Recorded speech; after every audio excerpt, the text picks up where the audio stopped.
দল বলছে যেটা ওইটাই করবো তা না, তারা স্টুডেন্টদের জন্য কিছু একটা করতেছে, কিছু একটা করার চেষ্টা করতেছে, যাতে নাকি স্টুডেন্টরা মনে করে যে এই লোকগুলো আমাদের স্বার্থটা চিন্তা করে, আমাদের সুবিধা অসুবিধা নিয়ে ভাবে। এই যে ওয়েলফেয়ার পলিটিক্স যেটা করতেছে, আমি মনে করি এটা আসলে শিখতে হবে, এটা আসলে মানতে হবে, এটা আসলে নিজেদের মধ্যে অ্যাডপ্ট করতে হবে।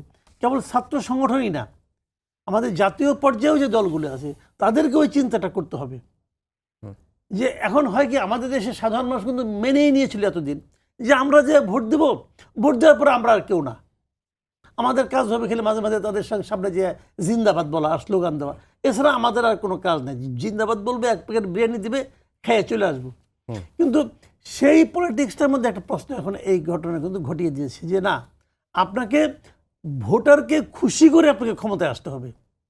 মানে আপনাকে ভোট দিয়ে জনগণ ধন্য হবে না, জনগণকে খুশি করে ধন্য করে আপনাকে ভোট আদায় করতে হবে। যদি আপনি সেই পলিটিক্স করতে পারেন তাহলে করবেন।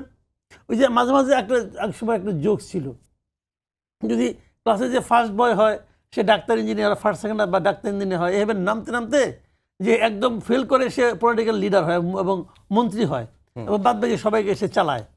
আমার মনে হয় ওই ধারায় বোধহয় এখন চেঞ্জ আসবে।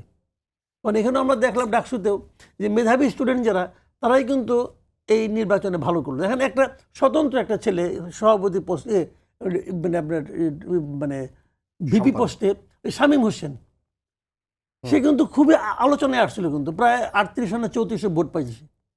এটা কিন্তু একদম কম না। অত বড় বড় প্লেয়ার আপনার যে মেঘবলের সঙ্গে যিনি ভিপি যাচ্ছিলেন উন্নতি 100 পার নাই। ইমি নাকি যেন নাম, 68 ভোট পাইছে, 18 ভোট পাইছে, 68 ভোট। তাহলে তো এখন তার তো একটা পার্টি ছিল, তার একটা প্যানেল ছিল। এখন যদি তার সবগুলি হলের যে প্যানেল সবাই যদি ভোট দেয় তাও তো অনেক ভোট হয়, মানে তার প্যানেলে তাকে ভোট দেয় নাই।